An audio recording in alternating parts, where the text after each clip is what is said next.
Hi. మనం దండిపట్ల విశ్వనాథ శాస్త్రి గారి గురించి తెలుసుకోవాలి. ఆయన రాజమండ్రి వాస్తవ్యులు. ఆయన వేద పండితుడు. ఆయన జర్మనీ దేశస్థులకు దేవుడితో సమానం. తెలుసా మీకు? చాలామందికి తెలియదు, కొంతమందికే తెలుసు. రెండవ ప్రపంచ యుద్ధకాలంలో జర్మనీ అధ్యక్షుడు హిట్లరు బాంబులు తయారు చేస్తూ ఉండేవాడు. ఆ బాంబులు ప్రయోగశాలలో ఒకదానికి ఒకటి రప్చర్ అయి పేలిపోతూ ఉండేవి. దీన్ని ఎలా నివారించాలి అని ఆలోచిస్తున్న సమయంలో కొంతమంది ఆయనకి సలహా ఇచ్చారట. దీనికి సంబంధించిన మేధావులు భారతదేశంలో ఉన్నారు, వారు వచ్చి ఈ సమస్యను పరిష్కారం చేయగలరని చెప్పారు.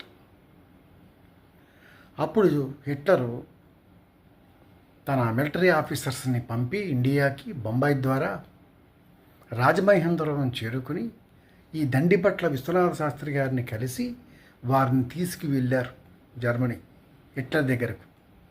ఆయన అక్కడ ప్రయోగశాలలో వేద మంత్రాలతో ఒక మంత్రం పఠించి దాన్ని నివారించారు. దాని పేరు బచ్చిబాంబ్. ఆయన బచ్చిబాంబు తయారు చేశారు హిట్లర్ కాలంలో.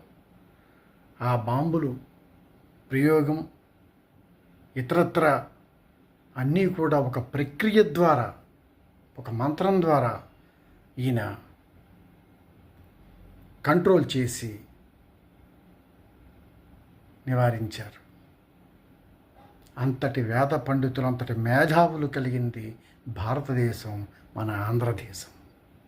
ఈ విషయం నేటి తరానికి చాలామందికి తెలియదు. తెలుసుకోవాల్సిన అవసరం ఉంది. Thank you.